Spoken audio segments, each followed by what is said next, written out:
વિદ્યાર્થી મિત્રો, last time આપણે ઉદાહરણ નંબર 15, 16, 17 નો અભ્યાસ કર્યો. હવે આ જે વિડીયો છે એમાં આપણે તર્ક ઉપર આધારિત લોજિકલ સમ્સ ઉદાહરણ નંબર 18, 19 અને 20 ની ચર્ચા કરીએ. એ ઉપરાંત હું અન્ય સેન્ટેન્સ પણ અંદર ઉમેરીશ કે અન્ય દાખલાઓ પણ અંદર ઉમેરી દઈશ કે જે આમાં જે લોજિક છે એ જ લોજિકના ઉપયોગથી ગણી શકાતા હોય કે સમજી શકાતા હોય એવા સેન્ટેન્સની પણ આપણે સાથે ચર્ચા કરી લઈશું. એટલે અગત્યના સેન્ટેન્સો છે, એટલે દાખલા ઉદાહરણ જ છે એમ નહીં સમજવું. આ જે પ્રશ્નો છે એ થિયરિકલ પણ છે, એના પર આધારિત સેન્ટેન્સ પણ અગત્યના છે. એના પરથી આપણે અમુક અગત્યના તારણો લઈશું. દાખલા તરીકે ઉદાહરણ નંબર 18 આપણને આપ્યું, સાબિત કરો કે f from a to b અને g from b to c એક હોય તો GOF from a to c પણ એક છે. એટલે મિત્રો એવું કહે છે કે વિધેય f અને g બંને એક બરાબર છે, અને શબ્દ છે એટલે બંને એકી સાથે એક હોય તો GOF from a to c પણ એક છે. એની અંદર જે લોજિક છે એની વાત આપણે પછી કરીએ. પહેલા આપણે સાબિત કરીએ. સાબિત કરતા પહેલા બીજી પણ એક આપણે વાત કરીએ મિત્રો કે આપણે વિધેય f એક સાબિત કરવા માટે વિધેય f from a to b એ પ્રમાણે આપ્યું હોય, એક સાબિત કરવું હોય તો આપણે શું કરીએ, for every x1 x2 belongs to a માટે fx1 is equal to fx2 implies x1 is equal to x2 આપણે સાબિત કરીએ છીએ. ક્લિયર? આ વિધેય f એક સાબિત કરવા માટે આપણે સાબિત કરીએ છીએ કે for every x1 x2 belongs to a માટે fx1 is equal to fx2 implies x1 is equal to x2 એ પ્રમાણે આપણે સાબિત કરતા હોઈએ છીએ. એટલે હવેથી મિત્રો આપણે એટલી બાબત ક્લિયર કરશું કે જો આ શરતનું પાલન થાય તો વિધેય f એક છે. પણ આપણને એમ કહેવામાં આવે કે વિધેય f એક છે તો આ શરતનું પાલન થઈ જાય છે એમ આપણે સ્વીકારી લેવું પડે. એટલે આપણને જો એમ આપી દીધું હોય કે વિધેય f એક છે તો fx1 બરાબર fx2 જો હોય તો એના પરથી x1 બરાબર x2 આપણે ડાયરેક્ટ લખી દેવું પડે. વિધેય f એક છે એમ આપેલું હોય ત્યારે. આપણને ખબર છે કે વરસાદ પડે તો જ રસ્તા ભીના થતા હોય. ક્લિયર છે? વરસાદ પડે તો જ રસ્તા ભીના થતા હોય અને રસ્તા ભીના થઈ ગયા હોય તો વરસાદ પણ પડી ગયો હોય. આ શરતનું પાલન થાય તો જ વિધેય f એક કહેવાય. તો વિધેય f એક છે તો શરતનું પાલન પણ થઈ ગયું હોય. એટલે આપણે આ શરત લઈ લેવાની છે જો એક છે એમ આપેલું હોય તો. ક્લિયર કરો બાળકો? એટલે એટલા માટે આપણે કીધું કે આમાં જે કંઈ સમજૂતી છે બધી લોજિકલ છે. એટલે સતર્ક રહીને વિડીયોનો અભ્યાસ કરવો, ખાસ તર્ક સાથે. બરાબર? તો વિડીયોનો અભ્યાસ કરો ત્યારે અહીંયા ક્લિયર કરો કે વિધેય એક હોય તો fx1 બરાબર fx2 આપ્યું હોય તો x1 બરાબર x2 ડાયરેક્ટ આપણે લખી શકીએ. કેમ? તો કે એનું કારણ એ જ આપવાનું કે વિધેય f એક છે. એક ન હોય તેવા વિધેય માટે આવું લખી શકાય નહીં. એક ના હોય એવા વિધેય માટે નહીં લખી શકાય. દાખલા તરીકે હું એમ કહું કે આ જે સાઇન વિધેય છે મિત્રો, ક્લિયર કરો, આપણે ત્રિકોણમિતીય વિધેયોની પણ એન્ટ્રી પાડતા જઈએ. આ જે સાઇન વિધેય છે એ સાઇન વિધેય માટે સાઇન વિધેયનું નામ છે sin 0 બરાબર sin π. આ વાત સાચી, sin 0 પણ 0 છે અને sin π પણ 0 છે.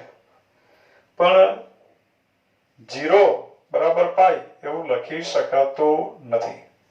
કેમ? તો કે સાઇન વિધેય એક નથી. એટલે એવું નહીં કે વિધેય નીકળી જાય ને સભ્યો સરખા, એવું નહીં થાય. એક વિધેય હોય તો જ એવું લખી શકાય. એટલે વિધેય એક હોય તો આપણે લખી શકીએ fx1 બરાબર fx2 implies તો આપણે x1 બરાબર x2 એવું લખી શકીએ. તો અત્યારે સમજીએ f from a to b અને g from b to c એક એક હોય તો gof from a to c પણ એક એક છે. હવે gof from a to c એક એક છે એમ સાબિત કરવું છે. f from a to b એક એક સાબિત કરવું હોય તો આપણે શું કરવું પડે? For every x1 x2 belongs to capital A માટે પ્રદેશ માટે fx1 બરાબર fx2 આપણે લઈ લેવાનું અને x1 બરાબર x2 આપણે લાવી દેવાનું. જો આવી જાય તો એમ કહેવાશે કે વિધેય f એક એક છે. તો અત્યારે gof એક એક વિધેય છે એમ સાબિત કરવું. વિધેય f એક એક છે, વિધેય g એક એક છે એમ આપણે સ્વીકારી લેવાનું છે. એ સ્વીકારી લીધું એ પણ અહીંયા લખી દઉં ફરીથી કે અહીં f from a to b અને g from b to c એક એક વિધેયો છે, એક એક છે.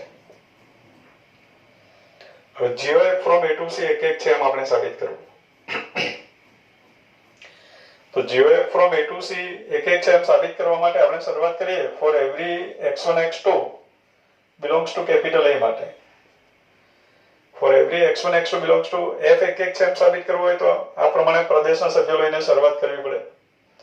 તો અત્યારે લખીએ for every x1 x2 belongs to capital A માટે આપણે લખવું પડે gof એક એક છે એમ સાબિત કરવું.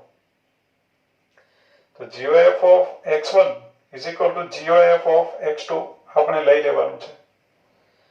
x1 બરાબર x2 જો આવી જાય તો એમ કહેવાશે કે વિધેય gof એક એક છે.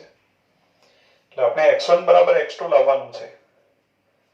તો gof of x1 બરાબર gof of x2 એવું આપણે લઈ લઈએ. gof of x1 એટલે જ મિત્રો બોલાય g of f of x1.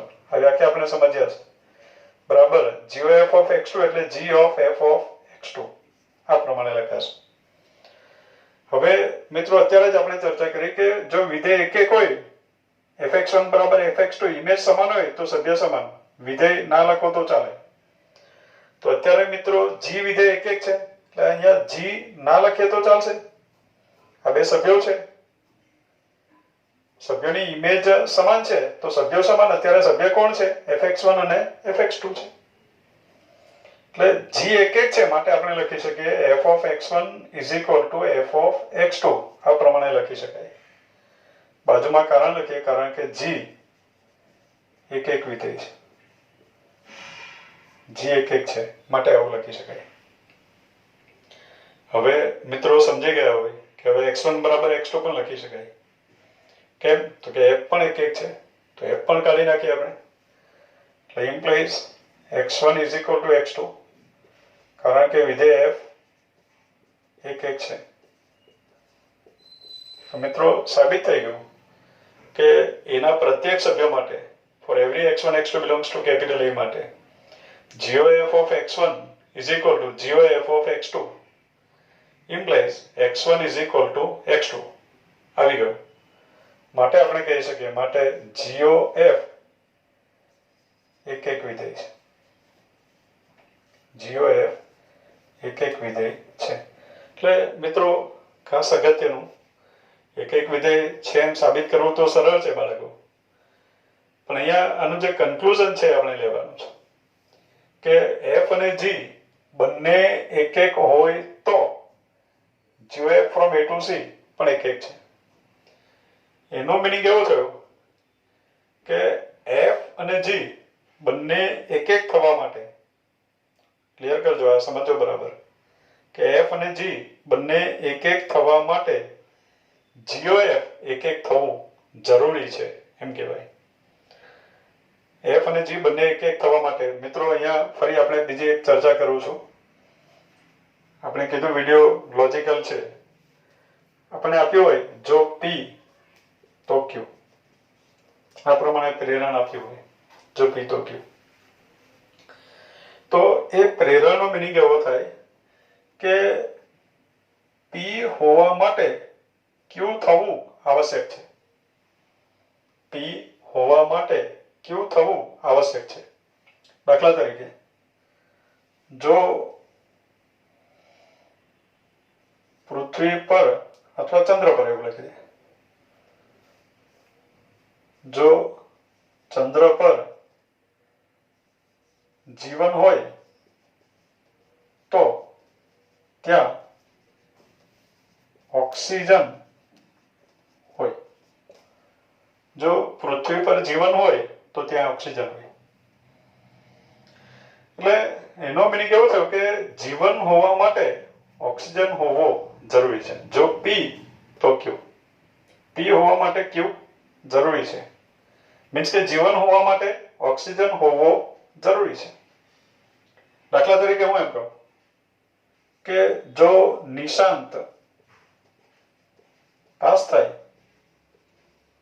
તો તેણે પરીક્ષા આપી હોય. એટલે નિશાંત પાસ થયો હોય તો તેને પરીક્ષા આપી હોય. મીન્સ કે પાસ થવા માટે પરીક્ષા આપવી જરૂરી છે. પરીક્ષા જ ના આપે તો પાસ થઈ જ નહીં શકાય. એટલે પાસ થવા માટે પરીક્ષા આપવી જરૂરી છે. જીવવા માટે ઓક્સિજન હોવો, જીવન હોવા માટે ઓક્સિજન હોવું જરૂરી છે. એટલે જો પી તો ક્યુ, એનો મિનિંગ થાય પી હોવા માટે ક્યુ હોવું આવશ્યક છે. એટલે આજે આપણે દાખલો જે સાબિત કર્યો છે એના પરથી અગત્યનું તારણ એવું નીકળે કે એફ અને જી, હું જરા ભારપૂર્વક લખું છું, એવું જરૂરી નથી પણ હું થોડુંક અતિશય બતાવવા માંગુ છું. એફ અને જી બંને એકી સાથે, એફ અને જી બંને એકી સાથે એક એક થવા માટે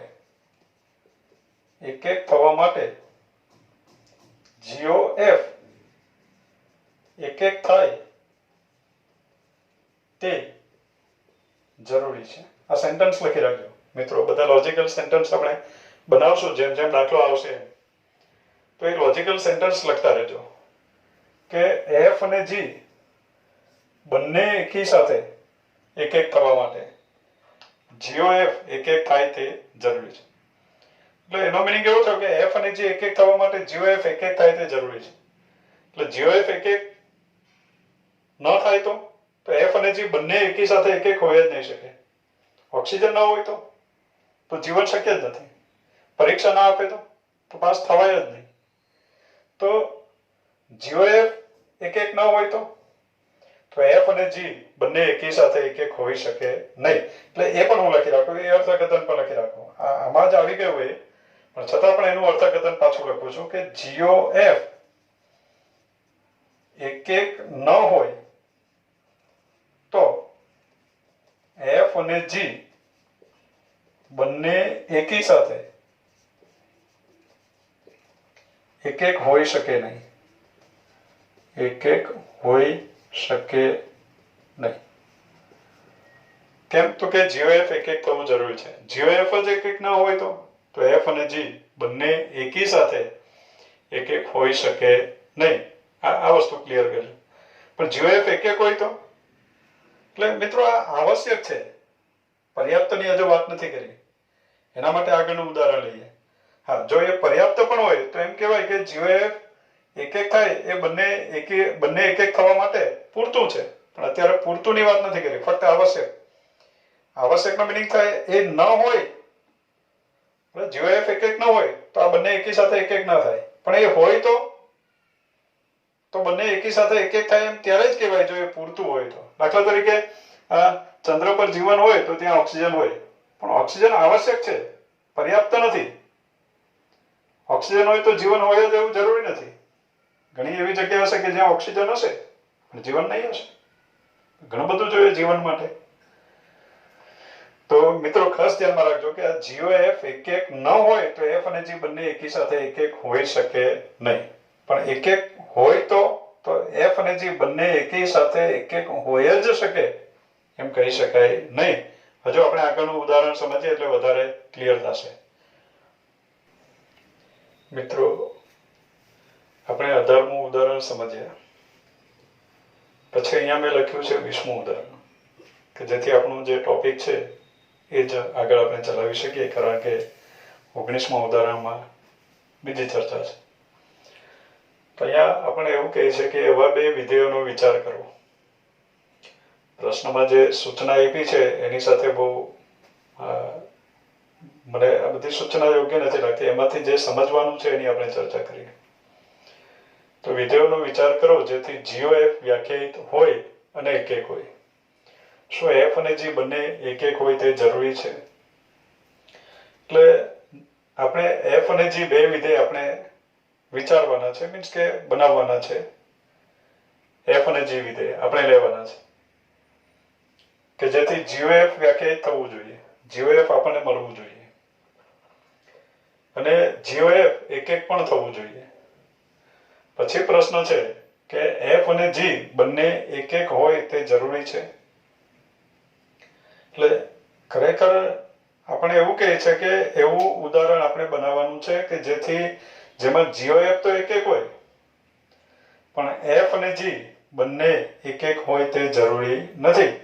એટલે આગળનું જે સેન્ટેન્સમાં આપણે જોયું કે એફ અને જી બંને એક એક હોય તો જીઓ એફ એક એક થાય, પણ જીઓ એફ એક એક હોય તો એફ અને જી બંને એક એક જ હોય એવું જરૂરી નથી. મીન્સ કે જીઓ એફ એક એક થવું એફ અને જી એક એક થવા માટે પૂરતું નથી. તો અત્યારે આપણે જીઓ એફ બનાવશું. જીઓ એફ બનાવવાનું છે એફ અને જી ની મદદથી અને જીઓ એફ પાછું એક એક પણ બનાવશું. તો જોઈએ આપણે વિધેય બનાવીએ. હું પહેલા આકૃતિની મદદથી બનાવીશ, પછી એને આપણે વિધેય સ્વરૂપે લખી આપશું આન્સર. તો ધારો કે ગણ એમાં આપણે બે સભ્યો લઈ લઈએ. ગણ આગળ જતા સમજવા માટે કંઈક સભ્યોમાં ચેન્જ લાવવું પડે તો આવી પણ શકે મિત્રો. ગણ બરાબર સેટ ઓફ 1 2. આ ગણ બી છે એમાં સભ્યો લઈ લઉં 1 2 3. આ પ્રમાણે સભ્યો લઈ લઉં. આ ગણ બી છે. એફ એ થી બી પરનું વિધેય છે, જી બી થી સી પરનું વિધેય છે એમ લઈ લઈએ એટલે જીઓ એફ બની જાય. આનું સંયોજન કરવાથી જે બની જાય જીઓ એફ કહેવાશે, એનું સંયોજન જીઓ એફ. અહીંયા સભ્યો લઈ લઉં, અહીંયા પણ આવા જ સભ્યો લઉં 1 2 બરાબર 1 2 એ પ્રમાણે સભ્યો લઈ લઉં. હવે જીઓ એફ આપણે એક એક બનાવવું છે એટલે એ થી સી પરનું વિધેય એક એક થવું જોઈએ. જુદા જુદા સભ્યની ઇમેજ જુદી જુદી આવવી જોઈએ. તો અહીંયા હું 1 ને 1 સાથે સાંકળી દઉં, 2 ને 2 સાથે સાંકળી દઉં, 3 સાંકળ્યા વગરનો રવા દઉં. તો આ વિધેય એફ એક એક છે. આપણે તો જીઓ એફ એક એક બનાવવું છે. પાછો અહીંયા પણ આ ગણ સી છે, 1 ને 1 સાથે સાંકળી દઉં, 2 ને 2 સાથે સાંકળી દઉં. બરાબર. આ વિધેય જી આ એફ વિધેય છે, વિધેય જી છે. ઘણી બધી રીતે સાંકળી શકાય. અત્યારે મેં આમ લઈ લીધું છે. હવે મિત્રો આ જીઓ એફ એક એક બની ગયો. ક્લિયર કે ગણના જે બે સભ્યો છે 1 ની ઇમેજ 1 જ મળે, સી નો અનન્ય સભ્ય મળે, એક અને માત્ર એક સભ્ય મળે. જુદા જુદા સભ્ય ની ઇમેજ જુદી જુદી મળે. 1 અને 2 ભિન્ન છે. 1 ની ઇમેજ 1 છે અને 2 ની ઇમેજ 2 છે. દેખાય છે? જુદા જુદા સભ્યની ઇમેજ જુદી જુદી. બે જુદા જુદા સભ્યો લીધા છે. બહુ ભારે નહીં પડે. એકદમ સરળ ઉદાહરણ, ઇઝીએસ્ટ સુપરલેટિવ ડિગ્રી. બરાબર. આ પ્રમાણે કહી શકાય. તો અત્યારે જે મેં લીધું છે એમાં તમને એમ થાય કે જીઓ એફ એક એક છે પણ એફ અને જી બંને એક એક છે. હવે મારે જીઓ એફ એક એક બતાવવું છે પણ એમ કેવું છે કે જીઓ એફ એક એક હોય તો એફ અને જી બંને એક એક હોય તે જરૂરી નથી.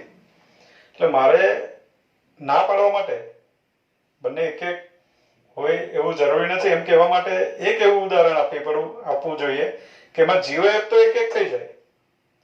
આજે જીઓ એફ છે એ તો એક એક થઈ જાય પણ જીઓ એફ એક એક થાય પણ એફ અને જી બંને એકી સાથે એક એક ન થાય તેવું ઉદાહરણ મારે આપવું પડે. તો તેવું ઉદાહરણ આપવા માટે હું એક કામ કરું, આ જે 3 છે એનું 2 સાથે સાંકળી દઉં. તો મિત્રો તમે જોઈ શકો છો કે અહીંયા જીઓ એફ એક એક છે. જીઓ એફ એ થી સી પરનું વિધેય છે. એના જુદા જુદા સભ્યની ઇમેજ જુદી જુદી આવે છે. 1 ની ઇમેજ 1 છે, 2 ની ઇમેજ 2 છે. પણ એમાં વિધેય એફ એક એક છે. જો વિધેય એફ એક એક છે, જુદા જુદા સભ્યોની ઇમેજ જુદી જુદી છે એટલે વિધેય એફ એક એક છે. પણ વિધેય જી એક એક નથી કારણ કે એમાં બે જુદા જુદા સભ્ય 2 અને 3 ની ઇમેજ સમાન છે. તો અત્યારે આપણે એવા વિધેય બનાવ્યા કે જેમાં એફ એક બરાબર જીઓ એફ એક એક છે. વિધેય એફ વિધેય છે, જી પણ વિધેય છે, બંનેનું સંયોજન પણ કરી શકાય છે, બંનેને ભેગા પણ કરી શકાય. સંયોજન કર્યું, GOF મળ્યું અને GOF એક એક પણ થયું, પણ એમાં એફ અને જી બંને એકી સાથે એક એક નથી. તો આપણે એમ કહી શકીએ કે GOF એક એક થાય તો એફ અને જી બંને એકી સાથે એક એક થાય તે જરૂરી નથી. એટલે અહીંયા આપણે ઉદાહરણ આપવાનું છે એવા વિધેયો વિચારો કે જેથી GOF વ્યાખ્યાયિત અને એક એક હોય. GOF વ્યાખ્યાયિત પણ છે અને એક એક પણ છે. શું એફ અને જી બંને એક એક હોય તે જરૂરી છે? પણ આપણું જે ઉદાહરણ છે એમાં એફ તો એક એક છે પણ જી એક એક નથી, એટલે આ બંને આપણે તો એકી સાથે કહેવાનું. તો GOF એક એક છે છતાં પણ એફ અને જી બંને એકી સાથે એક એક હોઈ શકે નહીં. એટલે અહીંયા લખી દઈએ, આપણે ઉદાહરણ આપી દઈએ કે એફ ફ્રોમ, ધારો કે ઉદાહરણ બનાવવાનું છે એટલે એફ ફ્રોમ લખીએ આપણે. F from A to B, એની જગ્યાએ લખ્યું સેટ ઓફ 1 to 2, B એટલે કે સેટ ઓફ 1 to 3. આ પ્રમાણે છે. અને ઇમેજમાં આપણે લીધું f of 1 is equal to 1 છે, f of 2 is equal to 2 છે. બંનેને ભેગા fx is equal to x એમ લખી દઉં તો પણ ચાલશે.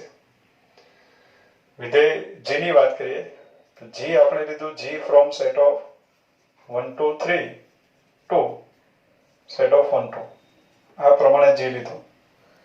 અને g of 1 is 1, g of 2 is 2 અને 2 is equal to g of 3 એમ પણ લખી દઉં. આ બે વિધેયો છે. તો આ પ્રમાણે બે વિધેયો લેતા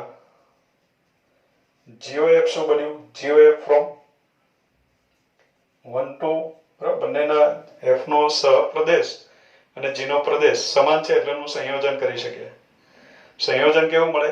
f ના પ્રદેશથી g ના સહપ્રદેશ પરનું મળે.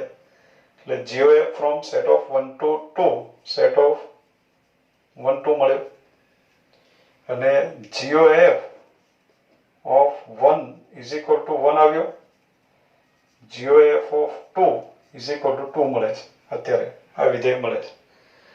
તો આ પ્રમાણે f અને g લઈએ તો આ GOF મળે. તો અત્યારે આપણે એમ કહી શકીએ કે અહીં GOF એક એક છે.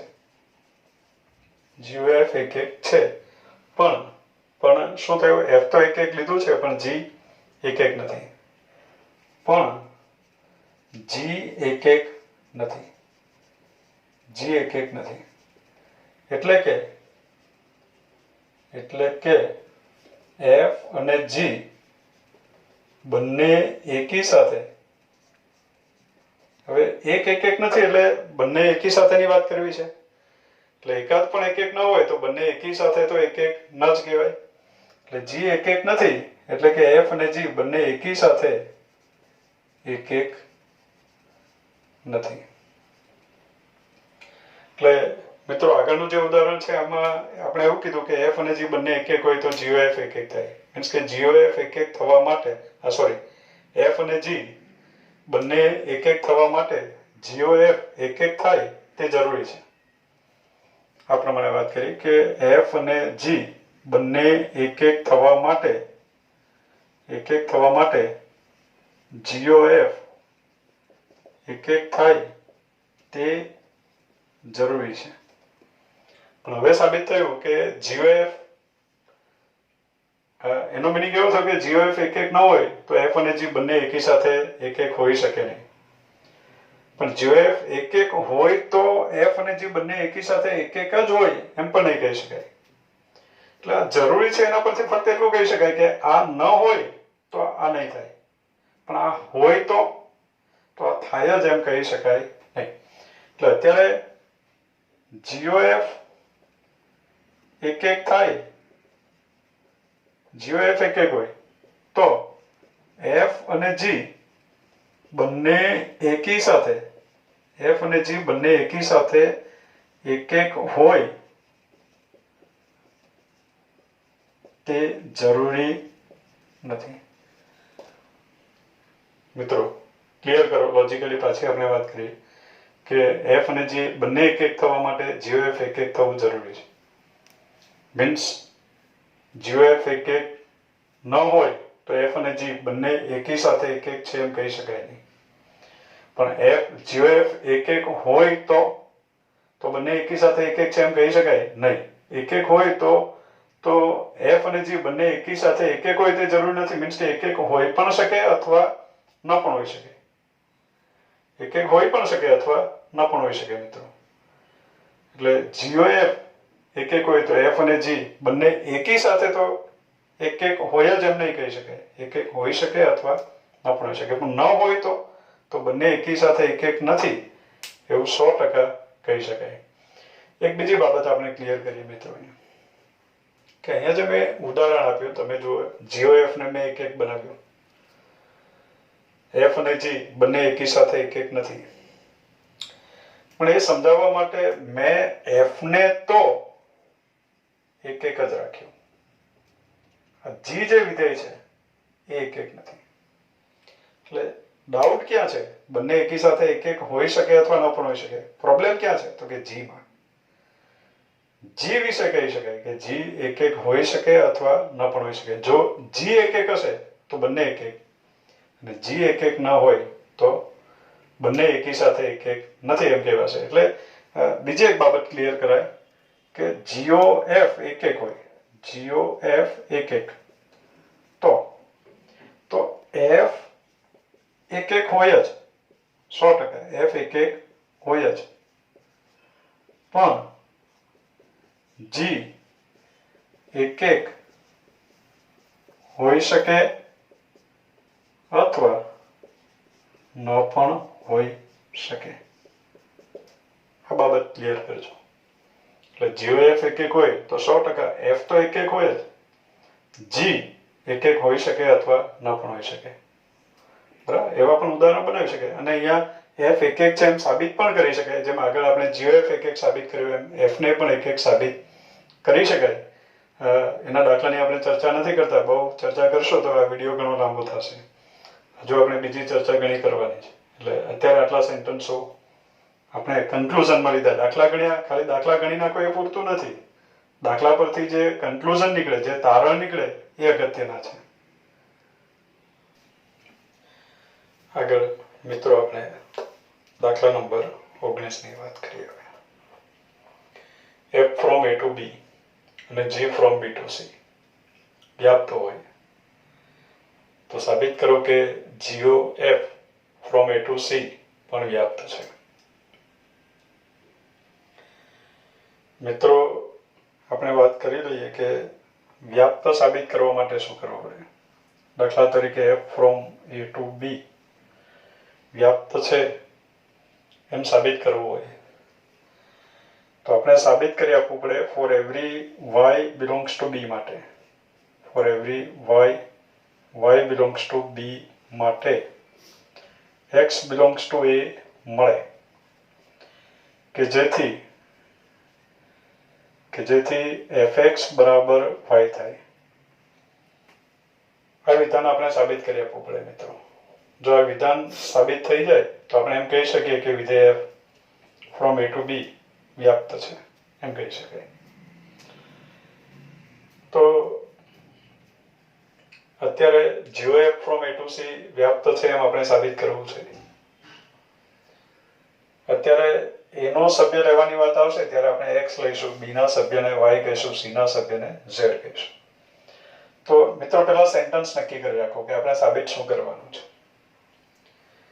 Jio F from A to C વ્યાપ્ત છે એમ સાબિત કરવું એટલે આપણે એમ કહીએ કે ફોર એવરી સી ના સભ્યને ઝેડ કહીએ. For every z belongs to capital C માટે.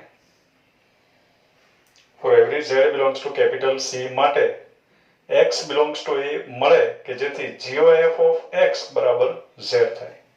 એક્ઝેક્ટ આ પ્રમાણે સેન્ટેન્સ આપણે બનાવવાનું છે કે for every z belongs to C માટે સાબિત શું કરવાનું એ ક્લિયર કરો. For every z belongs to C માટે અત્યારે સાબિત કરવાનું છે. ફોર એવરી અત્યારે જે સાબિત કરવાનું છે એની વાત કરું. Four every z belongs to C માટે x બિલોંગ્સ ટુ એ મળે કે જેથી GOF of x is equal to Z થાય. આપણે સાબિત કરી આપવું પડે. તો એના માટે મિત્રો આપણે શરૂઆત કરીએ. હું G from B to C, F અને G બે વ્યાપ્ત વિધેયો છે. તો આ સાબિત કરવાનું છે, ખરેખર આ સાબિત કરવાનું છે. તો દાખલાની શરૂઆત અહીંયાથી કરું છું. ખાસ ધ્યાનમાં રાખજો શરૂઆત કઈ રીતે કરું. અહીંયાથી શું કામ કરી? કેમ કે C ના સભ્યથી શરૂઆત થવી જોઈએ. તો G from B to C વ્યાપ્ત છે. વ્યાપ્ત છે એમ સાબિત કરવા માટે આ સાબિત કરવું પડે, આ વિધાન સાબિત કરવું પડે. અને વ્યાપ્ત છે એમ આપેલું હોય તો આ વિધાન છે, આ શરતનું પાલન થાય છે, એટલે આ વિધાન આપણે લઈ લેવું પડે.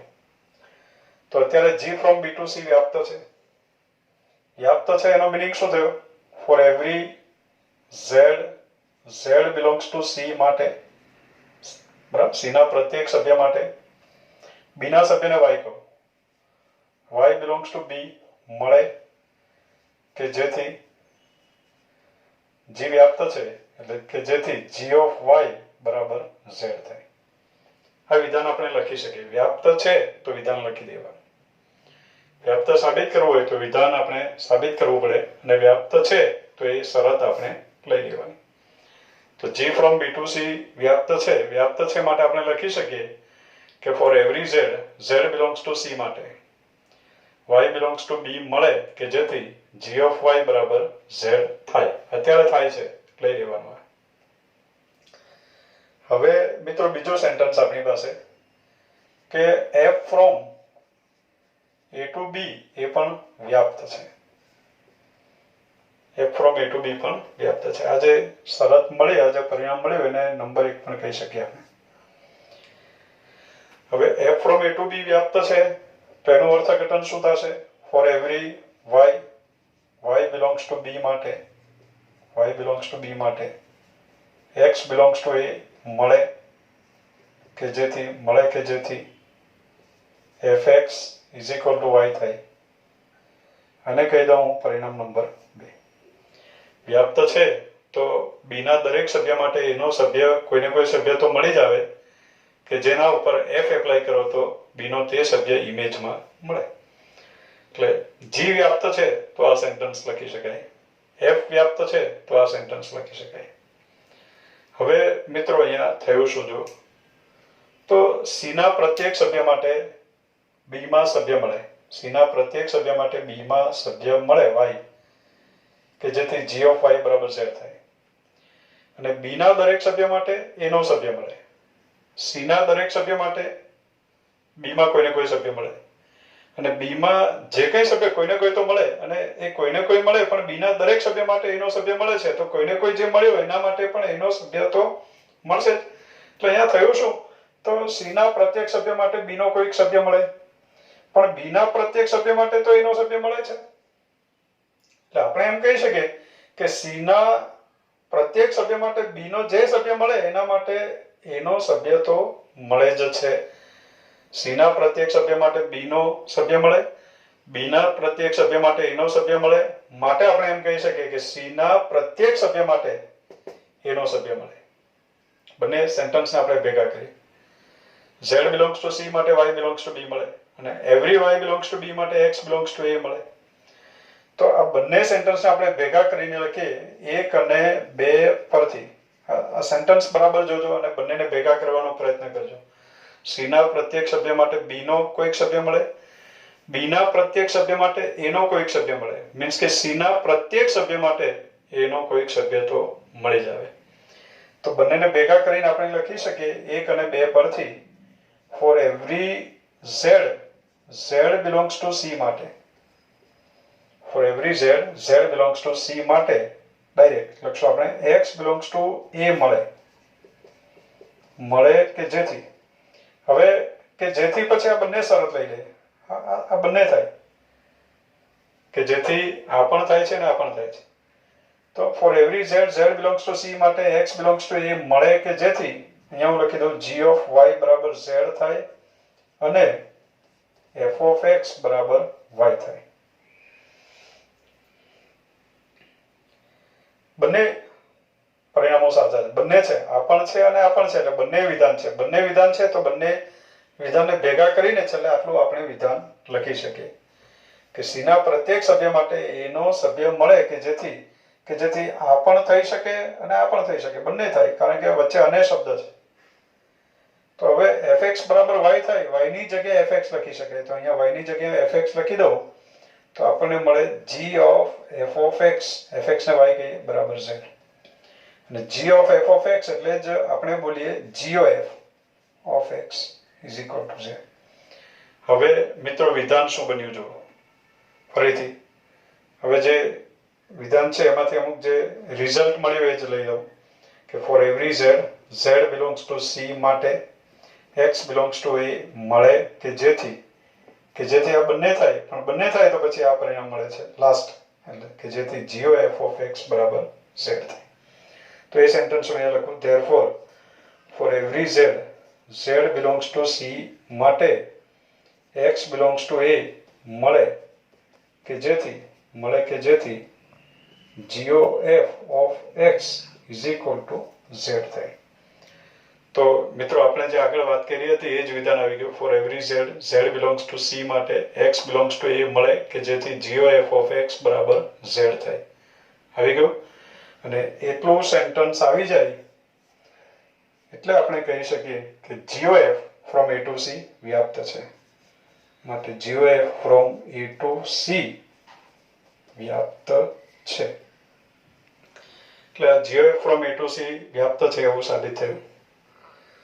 મિત્રો આગળની જેમ જ કે અત્યારે આપણે એમ કીધું છે કે f અને g બંને વ્યાપ્ત તો GOF પણ વ્યાપ્ત. એનો મિનિંગ એવો થયો કે f અને g બંને વ્યાપ્ત થવા માટે GOF વ્યાપ્ત થવું જરૂરી છે. હવે અર્થઘટન કરતા આવડવું જોઈએ.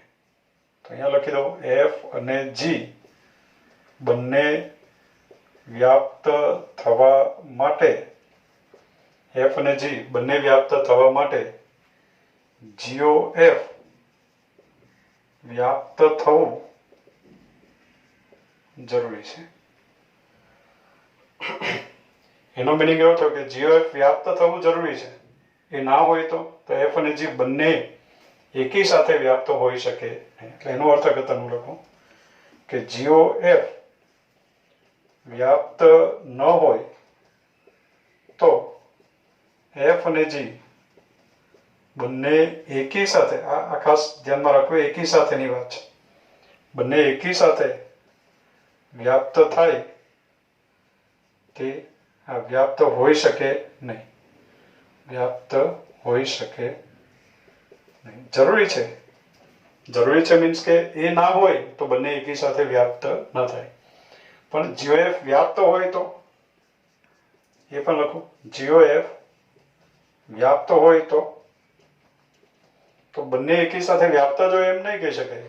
વ્યાપ્ત હોઈ શકે અથવા ન પણ હોઈ શકે. તો f અને g બંને એકી સાથે વ્યાપ્ત હોઈ શકે અથવા ન પણ હોઈ શકે. આ પ્રમાણે થયું. આ જે કન્ક્લુઝન છે એ પાછા આપણે વાત કરીએ કે સતર્ક રહીને કન્ક્લુઝન જાતે પાછું વિચારજો શું કહેવા માંગે છે.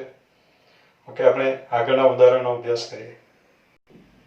નેક્સ્ટ આગળ ઉદાહરણ નંબર 21 માં આપણે આપ્યું. જો GOF વ્યાપ્ત હોય તો f અને g બંને વ્યાપ્ત હોય તે જરૂરી છે. આ પ્રશ્ન બરાબર છે. ઓકે, આગળ જે લાંબી વાત કરીએ એના કરતાં શોર્ટમાં રેડી છે કે GOF વ્યાપ્ત હોય તો f અને g બંને વ્યાપ્ત હોય તે જરૂરી છે. જે આપણું જે સેન્ટેન્સ હતું આગળના દાખલાનું એનું રિવર્સલ. આપણે એવું કીધું કે f અને g બંને વ્યાપ્ત હોય તો GOF વ્યાપ્ત થાય તે જરૂરી છે. GOF વ્યાપ્ત ન હોય તો f અને g બંને વ્યાપ્ત હોઈ શકે નહીં. પણ GOF વ્યાપ્ત હોય તો બંને વ્યાપ્ત હોય તે જરૂરી છે. તો તો મિત્રો અહીંયા હું એમ કહીશ કે એનો જવાબ ના છે, કે આનો આન્સર ધ્યાનમાં રાખવાનો છે કે જરૂરી નથી. તો હું ના પાડું તો એના માટે મારે એક ઉદાહરણ આપવું પડે, બરાબર? ના પાડવા માટે એક ઉદાહરણ પૂરતું છે. તો તે જરૂરી છે કે નહીં, તો એનો પ્રશ્ન હું લખી દઉં, નહીં, નથી જરૂરી, ના, નો, નેવર, એવું જરૂરી નથી. તો પછી ના કહું છું તો પછી મારે એક ઉદાહરણ આપવું પડે. તો આપણે એફ અને જી ની આકૃતિ બનાવીને પછી વિધેય રજૂ કરીએ. વિધેય લઈ લો. આપણું કામ છે જીઓ એફ વ્યાપ્ત બનાવવાનું. તો અહીંયા હું સભ્યો લઉં, બે સભ્યો લઉં, 1 અને 2, આગળની જેમ. બહુ ભારે ઉદાહરણ નથી બનાવવાનું. અહીંયા સભ્યો લઈ લઉં 1 2 3. અહીંયા સભ્ય લઈ લઉં 1, એક જ સભ્ય લઉં. વ્યાપ્ત બનાવવાનું છે, તો અહીંયા એક જ સભ્ય લઉં તો 100% સંકળાય જ જાય, માથાકૂટ નહીં રહે. એટલે જીઓ એફ ને આપણે વ્યાપ્ત બનાવવું છે. જીઓ એફ એને વ્યાપ્ત બનાવવું છે. આ વિધેય એફ છે અને આ જી છે. મારે એવું ઉદાહરણ આપવું છે કે જેથી જીઓ એફ તો વ્યાપ્ત બની જાય, પણ આ એફ અને જી બંને એકી સાથે, બંને નહીં, બંને વ્યાપ્ત નથી એવું નહીં, બંને એકી સાથે વ્યાપ્ત નથી એવું ઉદાહરણ આપણે બનાવવાનું છે. તો એના માટે હું 1 ને 1 સાથે સાંકળી દઉં, 2 ને 2 સાથે સાંકળી દઉં, 3 ને સંકળાયા વગરનો રાખી દઉં, અને આ ત્રણેયને હું 1 સાથે સાંકળી દઉં. તો જીઓ એફ એ છે, ગણ એ છે, આ ગણ બી છે અને આ ગણ સી છે. Jio F from A to C. તો સી નો દરેક સભ્ય સંકળાઈ ગયો. સી ના સભ્ય 1 માટે એમાં 1 પણ છે અને 2 પણ છે. તો સી નો દરેક સભ્ય સંકળાઈ ગયો. જે વિસ્તાર છે તે જ સહપ્રદેશ. એટલે આ જીઓ એફ વ્યાપ્ત છે. જીઓ એફ વ્યાપ્ત છે, પણ એમાં જી વ્યાપ્ત છે મિત્રો. જી વ્યાપ્ત છે, પણ એફ વ્યાપ્ત નથી. એફ વ્યાપ્ત નથી. તો અહીંયા જીઓ એફ વ્યાપ્ત છે, છતાં પણ એફ અને જી બંને એકી સાથે વ્યાપ્ત નથી. એટલે બંને એકી સાથે વ્યાપ્ત થાય તે જરૂરી છે નહીં, એમ કહેવા માટે આ કારણ પૂરતું છે. તો એના માટે હું ઉદાહરણ આપી દઉં. F from set of 1 to 2, set of 1 to 3. f of 1 is 1, f of 2 is 2. हम લખી દઉં. વિધેય g from set of 1 to 3, 2, set of 1. g of 1 is, g of 2 is, g of 3 is 1. બધાની ઇમેજ 1 જ છે. તો આ પ્રમાણે લેતા જીઓએફ જે વિધેય છે એ વ્યાપ્ત છે, પણ એફ અને જી બંને એકી સાથે વ્યાપ્ત નથી. કેમ બંને એકી સાથે વ્યાપ્ત નથી? કારણ કે અત્યારે જે વિધેયની વાત કરી છે એમાં એફ વ્યાપ્ત નથી. જો વિધેયકમાં સહપ્રદેશનો એક સભ્ય સંકળાયા વગરનો રહી ગયો છે એફ દ્વારા, એનો વિસ્તાર સેટ ઓફ 1 2 છે, જ્યારે સહપ્રદેશ સેટ ઓફ 1 2 3 છે. એટલે એફ વ્યાપ્ત નથી. એટલે એનો મિનિંગ એવો થયો કે જીઓ એફ વ્યાપ્ત હોય તો એફ અને જી બંને એકી સાથે વ્યાપ્ત હોય તે જરૂરી નથી. એટલે એ કન્ક્લુઝન હવે લખી દઉં કે જીઓ એફ વ્યાપ્ત હોય તો એફ અને જી બંને એકી સાથે વ્યાપ્ત હોય એવું જરૂરી નથી. વ્યાપ્ત હોઈ શકે અથવા ન પણ હોઈ શકે. એટલે હું એમ લખીશ કે વ્યાપ્ત હોઈ શકે અથવા ન પણ હોઈ શકે. નાનું ઉદાહરણ આપ્યું છે એટલે એમને સમજવું કે ન જોઈ. આ તો જરૂરી છે એવો પ્રશ્ન છે. તો નહીં, જરૂરી નથી કે બંને વ્યાપ્ત જોઈએ. વ્યાપ્ત હોઈ શકે અથવા ન પણ હોઈ શકે એવું કહેવા માંગીએ છીએ. તો મિત્રો આ જે ઉદાહરણ છે સાબિત પણ કરી શકાય, પણ આ જે ઉદાહરણ છે તેમાં ધ્યાનથી તમે જુઓ તો GOF વ્યાપ્ત છે, પણ એમાં G તો વ્યાપ્ત જ લેવું પડે. જીને વ્યાપ્ત લીધા વગર GOF ને વ્યાપ્ત બનાવી શકીશ નહીં. તમે સ્વપ્રયત્ન ટ્રાય કરજો મિત્રો. જીને વ્યાપ્ત નહીં લેવાનું અને GOF ને વ્યાપ્ત બનાવવાનો પ્રયત્ન કરજો, તો GOF વ્યાપ્ત બની શકશે નહીં. એટલે GOF વ્યાપ્ત હોય તો G તો વ્યાપ્ત જ હોય બાળકો. G તો હંમેશા વ્યાપ્ત જ હોય. F વ્યાપ્ત હોઈ શકે અથવા ન હોઈ શકે. એને લીધે આપણે કહી શકીએ કે બંને વ્યાપ્ત હોઈ શકે અથવા ન હોઈ શકે. એટલે એ પણ આપણે લખી દઈએ કે GOF વ્યાપ્ત હોય તો G તો હંમેશા વ્યાપ્ત જ હોય. G વ્યાપ્ત હોય, પણ F નું કઈ નક્કી નહીં. F વ્યાપ્ત હોઈ શકે અથવા ન પણ હોઈ શકે. એટલે મિત્રો એક બાબત ક્લિયર થઈ ગઈ.